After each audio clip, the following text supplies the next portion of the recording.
El sonido del re.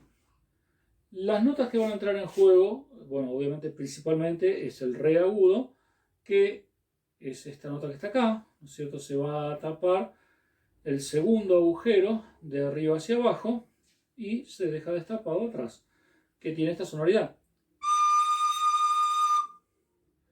Bien, las notas que van a entrar en juego en este ejercicio es do, do agudo, re, otra que va a entrar es el si, el la y el sol. Son todas las notas vistas anteriormente. ¿Cómo sonaría este ejercicio? Así. Bien. Voy a ir marcando el tiempo en el pie. 2, 3, 4.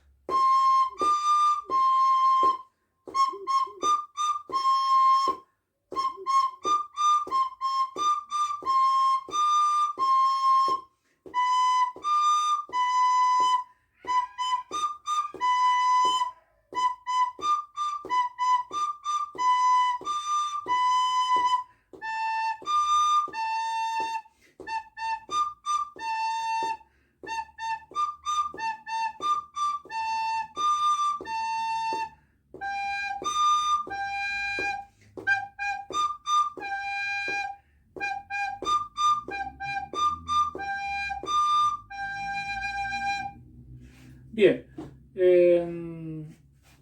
Voy a volver a tocarlo a una velocidad más lenta para que lo puedan seguir. Sonaría así. 1, 2, 3, 4.